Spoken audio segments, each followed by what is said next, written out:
Bonjour les amis, vous l'aurez compris, à la qualité de l'image, étant en déplacement, je fais en ce moment mes vidéos dans des conditions un peu compliquées. Je suis donc désolé de vous offrir des images qui ne sont pas terribles,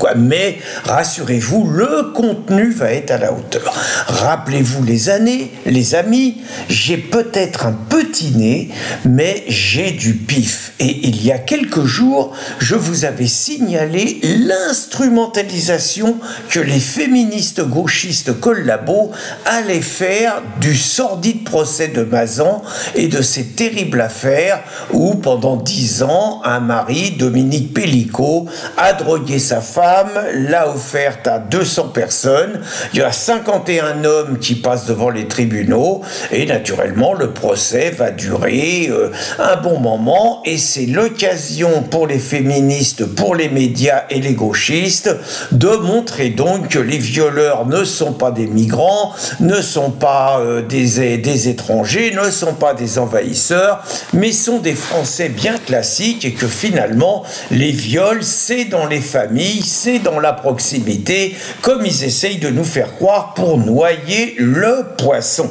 Et d'ailleurs, Sandrine Rousseau, qui a au moins un avantage, c'est d'annoncer clairement la couleur, nous annonce très clairement que le procès de Mazan, ça doit être le procès du patriarcat, autrement dit, pour décoder le langage de la Rousseau, le procès des hommes qui ne sont pas suffisamment déconstruits à son idée. Mais par ailleurs, ce qui est intéressant également, c'est qu'une avocate, par ailleurs d'origine musulmane, se permet de malmener la victime Gisèle Pellicot, laissant entendre que finalement, peut-être serait-elle un peu complice de l'attitude de son mari. Vous voyez, on n'a pas tout vu encore de ce procès. Mais ce que je veux vous dire, je vais vous parler de deux faits divers particulièrement sordides qui, eux, n'intéressent pas nos féministes gauchistes pourris, tout simplement parce que ça ne va pas dans le sens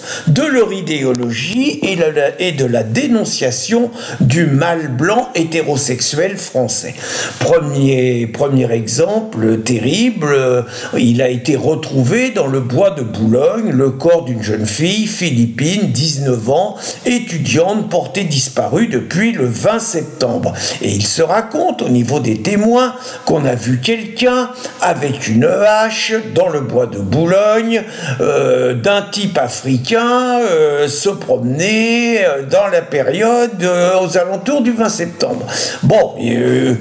il serait étonnant, certes Darmanin est plus là, certes Darmanin pourrait nous dire que l'assassin s'appelait Kevin ou Matteo, mais il serait étonnant que l'assassin n'ait pas le profil habituel de ceux qui assassinent des Françaises pour un rien, de manière sordide, parce qu'ils n'ont pas les codes, parce que peut-être, nous dit-on, en Afghanistan, on voit des meurtres tous les jours, donc on s'habitue à ça, c'est pas de leur faute, ils ont été élevés comme ça. Autre fait divers particulièrement sordide, cette fois la victime n'est pas morte, mais elle a été laissée pour morte dans le 13e arrondissement parisien, où les pompiers sont intervenus et ont trouvé une femme complètement inconsciente, massacrée,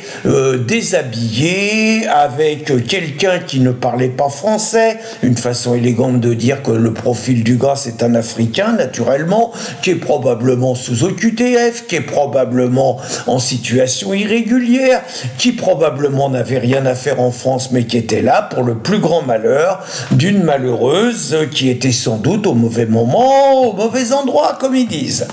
Et puis, vous avez, pour achever le tout, 200 abrutis, 200 mâles déconstruits, 200 collabos qui signent une tribune en disant qu'il faut mettre fin au pouvoir masculin et qu'il faut laisser les femmes, quelque part, diriger la société. Je vais vous dire qu'il y en a plus que marre de ces crétins de mâles collabos déconstruits et qu'il y en a surtout marre de ces féministes pourris, gauchistes, collabos immigrationnistes. Et je vais vous dire, même si ça déplaît, que ce qui est arrivé il y a 30 ans à Clémentine Autain, je ne veux pas prendre de risques, ceux qui veulent rechercher sauront ce que je veux dire, eh bien si ça arrive à des centaines et des centaines de militantes féministes, gauchistes, collabos immigrationnistes, cela nous fera chialer personne en France. Bonne journée les amis.